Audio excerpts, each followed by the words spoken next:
Hello everyone, कैसे हैं आप सब और क्या हाल समाचार हैं आपके। देखिए लगातार हम वीडियो बना रहे हैं mutual fund versus ETF, mutual fund versus ULIP. आप लोगों ने बहुत प्यार दिया, तो अब सवाल आया कि सर यहां भी म्यूचुअल फंड अच्छा, यहां भी म्यूचुअल फंड अच्छा, लेकिन अब किस म्यूचुअल फंड में करना है इन्वेस्ट, कैसे करते हैं सेलेक्ट।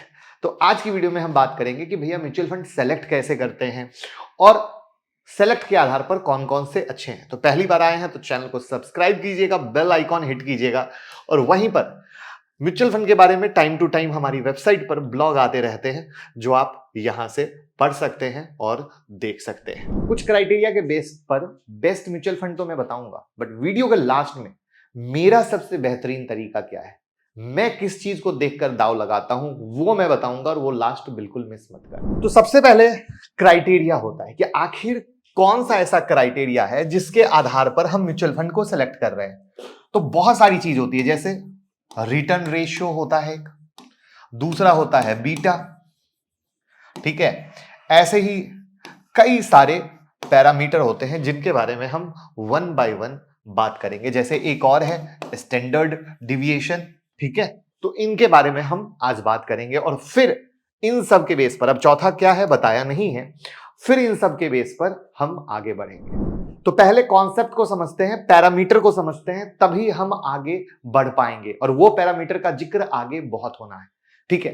तो रिटर्न और रिस्क के बेसिस पर चीजों को सेलेक्ट करना चाहिए और रिटर्न में रोलिंग रिटर्न हमने लिया है क्योंकि रोलिंग रिटर्न एक टाइम फ्रेम के अंदर रिटर्न की कॉन्स्टिटेंसी को बताता है और हमको लगातार रिटर्न चाहिए, ना कि कभी बहुत ज्यादा कभी बहुत कम। ये बहुत इंपॉर्टेंट है और जहां ज्यादा रिटर्न होता है वहीं पर रिस्क भी बहुत ज्यादा होता है। सो रिस्क कितना लिया है फंड ने उसको भी कंसीडर करेंगे। रिस्क को देखने का कुछ पैरामीटर होता है जिसमें पहला होता है बीटा, जिसके बारे में हमने बात की। ये अगर एक से ज्यादा है तो माना जाता है कि फंड काफी वोलाटाइल है, वहीं एक से कम है तब माना जाता है कि फंड कम वोलाटाइल है। फिर वहीं पर एक पैरामीटर है जिसके बारे में मैं चर्चा कर रहा था, उसको हम कहते हैं अल्फा। जी हां, अल्फा। कोई फंड रिस्क लेता है तो उस पर रिटर्न भी आना चाहिए। सो अल्फा वही एक्सेस रिटर्न है जहां पर फंड ने जनरेट किया है रिटर्न को रिस्क को लेकर। सो अल्फा जितना ज्यादा उतना अच्छा। वहीं पर स्टैंडर्ड डिविएशन भी आता है। स्टैंडर्ड डिविएशन जनरली परसेंटेज में डिनोट किया जाता है। उसका यह मतलब है कि कितना परसेंट रिटर्न डिविएट किया जाता है या डिविएट होता है फंड के एवरेज एनुअल से। तो हम इन सब टॉपिक को कवर करेंगे और तब उसके आधार पर बढ़ेंगे। तो पहली कैटेगरी की बात करते हैं। तो पहली कैटेगरी में फिर हमारे पास आता है लार्ज कैप और हम यहां पर कैटेगरी लिखेंगे, इसको रहने देंगे जिससे कि आप कनेक्ट कर पाओ, आप कहीं भी सीखने के दौरान भटको नहीं, मेरे पूरे प्रोस्पेक्ट को समझ पाओ। तो यहां पर हम लिखते भी जाएंगे और ये भी सामने से आप मैच करते जाओ। अब सबसे पहले समझिए कि लार्ज कैप में इन्वेस्ट वो करते हैं जिनको रिस्क कम लेना है, एकदम सीधी और सिंपल भाषा में, ठीक है। रिस्क कम लेना है लेकिन इंडेक्स के रिटर्न को बीट करना चाहते हैं, इंडेक्स से ज्यादा, ठीक है। तो अब वहां पर रिस्क भी कम हो गया, रिटर्न भी इंडेक्स को बीट कर दिया, राइट। तो वहां पर हम कंसीडर कर रहे हैं दो फंड को, जो अगेन कोई बाय सेल रिकमेंडेशन नहीं, हमने एक पैरामीटर निकाला है, उस पैरामीटर के आधार पर। वहां पर पहला है Nippon India large cap fund. कौन सा?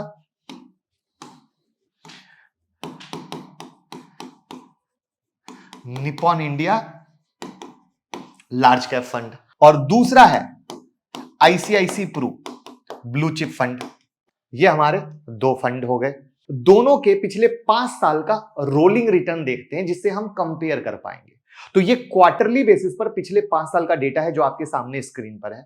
सो हर जगह निप्पॉन ने सबसे अच्छा रिटर्न दिया है, आप देख पा रहे हो। अब स्लाइटली रिटर्न ज्यादा है आईसीसी प्रूडेंशियल से, तो स्लाइटली रिस्क भी ज्यादा होगा। सो आइए रिस्क पर नजर डालते हैं।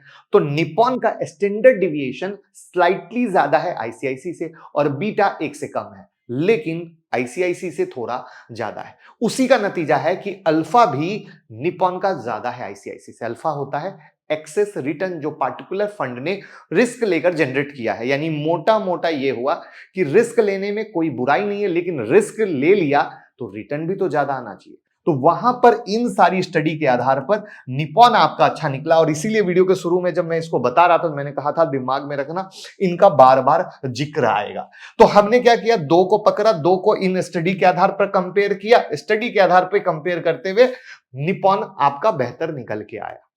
तो यानी आप एजुकेट हो रहे हो, खुद के बॉस बन रहे हो, किसी की जरूरत नहीं है, तो जल्दी से वीडियो को लाइक तो कर दीजिए और शेयर करने में कोई कंजूसी मत कीजिएगा, क्योंकि अब नंबर है हमारा मिड कैप का, राइट। तो अब हम आते हैं मिड कैप पे, क्योंकि मिड कैप में भी वैसे ही हम कंपेयर करेंगे। तो मिड कैप में हमने अगेन दो को फिल्टर किया है, और अगेन वैसे ही हम रिटर्न रिस्क दोनों पैरामीटर पर देखेंगे। तो पिछले 5 साल का रोलिंग रिटर्न पर जब फोकस करेंगे तो आप देखेंगे मोतीलाल ओसवाल, यानी पहला नाम क्या है, मोतीलाल ओसवाल, ठीक है, जो मिड कैप फंड है, उसने स्लाइटली कम रिटर्न दिया है जो दूसरा है क्वांट से, ठीक है। यानी यहां पर पहला हो गया मोतीलाल ओसवाल और दूसरा हो गया क्वांट का मिड कैप फंड। अब इस मिड कैप फंड के बारे में एक सिंपल सी लाइन में बता दूं, जैसे लार्ज कैप में क्या था कि अपने को कोई रिस्क नहीं लेना है और इंडेक्स को बीट करना है, ऐसी सोच थी। जब हम मिड कैप में इन्वेस्ट करते हैं तो हम सोचते हैं कि हमें थोड़ा रिस्क भी लेना है और रिटर्न भी थोड़ा बेहतर चाहिए, तब हम मिड कैप को सेलेक्ट करते हैं। अब वापस से लार्ज कैप वाली स्टोरी शुरू करते हैं कि दोनों का 5 साल का रोलिंग रिटर्न पे फोकस करते हैं। तो आप देखेंगे Motilal Oswal mid cap fund ने स्लाइटली कम रिटर्न दिया है क्वांट से, लेकिन रिस्क पर नजर डालना जरूरी है, तो बीटा पर नजर डालते हैं तो मोतीलाल ओसवाल का कितना है 0.8, वहीं क्वांट का है 1.01। लेकिन अल्फा देखें तो दोनों का सेम है, यानी रिस्क को एडजस्ट करके उस पे एक्सेस रिटर्न करने की एबिलिटी के मामले में दोनों इक्वल है। मतलब मोतीलाल ओसवाल अगर थोड़ा रिस्क बढ़ा दिए तो उनका रिटर्न भी अच्छा हो सकता है। सो यहां पर अगर इन पढ़ाई के आधार पर देखें तो कहीं ना कहीं मोतीलाल ओसवाल सही निकल के आ रहा है। उसके बाद हम आते हैं तीसरा स्मॉल कैप पे। अब स्मॉल कैप की बात आते ही भैया हम रिस्क भी खुला खुला लेंगे तो हमें रिटर्न भी खुला खुला चाहिए, यानी हाई रिस्क हाई रिटर्न। फिर सेम कहानी दो में आ रहे हैं। अब यहां पर पहला है निपॉन का स्मॉल कैप, ठीक है, और हमारा दूसरा है Nippon small cap quant small cap. Nippon की वैल्यू रिसर्च रेटिंग 5 है, वहीं पर क्वांट की 3 है। अब रोलिंग रिटर्न की स्टैटिक्स देखें तो पिछले 5 साल में एवरेज, मैक्सिमम और मिनिमम रिटर्न पर हर जगह अपने पीयर और निफ्टी 500 को बीट किया है, और लगातार 30% के ऊपर 5 साल में 100%, यानी 100 में से 100 बार 30% से ऊपर का रिटर्न देने में कामयाब है निपॉन। और रिस्क की बात करें तो निपॉन के कंपैरिजन में बीटा क्वांट का थोड़ा ज्यादा है, लेकिन अल्फा देखें 11.52 है, जो कि रिस्क को जस्टिफाई कर रहा है। तो वहां पर इस एंगल से क्वांट निपॉन को टक्कर दे रहा है। अब 2, 3, अब आते हैं हमारे पास नेक्स्ट कौन है, flexi cap fund. Flexi cap का मतलब है इसमें large cap, mid cap, small cap सब आ जाते हैं, मिला जुला के एक बैलेंस्ड वे में एसेट एलोकेशन होता है। अब यहां पर जब हम फ्लेक्सी में जाते हैं तो दो हैं, एक है पराग पारेख और दूसरा है हमारा जीएम फ्लेक्सी कैप। इन दोनों को जब हम रोलिंग रिटर्न के बेस पे देखते हैं तो उस समय पराग पारेख सुपर हिट है और वो सुपर डुपर बेहतरीन तरीके से बेहतरीन रिजल्ट दिया है। वहीं पर रिस्क की बात करें तो स्टैंडर्ड डिविएशन भी कम है पराग का जेएम फ्लेक्सी कैप से, और बीटा की बात करें तो पराग फ्लेक्सी का बीटा सिर्फ 0.69 है, वहीं जेएम का 0.9 है। सो पराग पारेख फ्लेक्सी कैप ने कम रिस्क लेकर लगातार बेहतरीन रिटर्न दिया है, इसलिए इन पैरामीटर के आधार पर पराग पारेख बेहतर है। अब आप समझ पा रहे हो ये कितना इंपॉर्टेंट क्राइटेरिया है जो कभी आपको कोई बताता ही नहीं है। अब वहां पर अब हमारे पास पांचवा है tax saving fund ELSS, right. आपने इन्वेस्ट किया है या नहीं किया है, बट ये इन्वेस्ट का मेन सेंस टैक्स सेविंग हो। यहां पर अगर दो फंड के बारे में हम बात करें तो पहला है बैंक ऑफ इंडिया का ELSS, और अगर हम दूसरा देखें तो दूसरा है मोतीलाल ओसवाल का ELSS fund, tax saving fund, ठीक है। अगर 5 साल के रोलिंग रिटर्न पे नजर डालें तो बैंक ऑफ इंडिया ने जो इनका ELSS फंड है 14.92% का एवरेज रिटर्न दिया है, वहीं पर 20 से 30% के बीच में रिटर्न लगभग 15 बार दिया है 100 में से। लेकिन अगर मोतीलाल ओसवाल के फंड पे नजर डालें तो 5 साल में एवरेज रिटर्न 11.92% का दिया है, वहीं 20% के ऊपर रिटर्न सिर्फ लगभग एक बार दिया है 100 में से। यानी रोलिंग रिटर्न के मामले में ये बैंक ऑफ इंडिया का फंड ज्यादा बेहतर है। अगर रिस्क पे नजर डालें तो बीटा दोनों का लगभग सेम है और स्टैंडर्ड डिविएशन 0.53 ज्यादा है बैंक ऑफ इंडिया का। वहीं अल्फा पर नजर डालें तो बैंक ऑफ इंडिया का 5.6 है, वहीं पर मोतीलाल ओसवाल का 4.92 है। यानी थोड़ा रिस्क लेकर ज्यादा रिटर्न किसने दिया? बैंक ऑफ इंडिया ने। तो यहां पर उस एंगल से बैंक ऑफ इंडिया का ईएलएसएस प्लान ज्यादा बेहतर नजर आता है।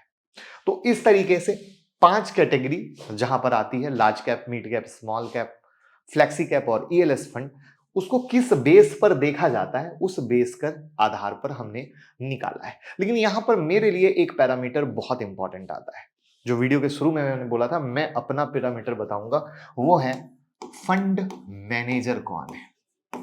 मेरी नजर में ये बहुत इंपॉर्टेंट पॉइंट आता है, क्योंकि कभी भी हिस्ट्री देखकर आप कुछ भी फ्यूचर को प्रिडिक्ट नहीं कर सकते। आइडिया जरूर लगा सकते हो बट प्रिडिक्ट नहीं कर सकते, जस्ट आइडिया। वहां पर जो सबसे ज्यादा हेल्प होती है फंड मैनेजर, यानी जो आपके गाड़ी को चलाने वाला इंसान है। और आपको गाड़ी को चलाने वाला इंसान अगर परफेक्ट है, घुड़सवारी करने वाला इंसान परफेक्ट है, तो वो कभी भी किसी भी हालात में आपको मार्केट से बचाते हुए निकल जाएगा और बेहतरीन रिटर्न भी देगा। तो ड्यू टू दैट रीजन ये एक बहुत इंपॉर्टेंट क्राइटेरिया आता है। तो कैसी लगी ये लर्निंग बताइए कमेंट में, लोगों के साथ शेयर कीजिए और ज्यादा से ज्यादा लोग इस चैनल से जुड़ सके ऐसा प्यार दीजिए।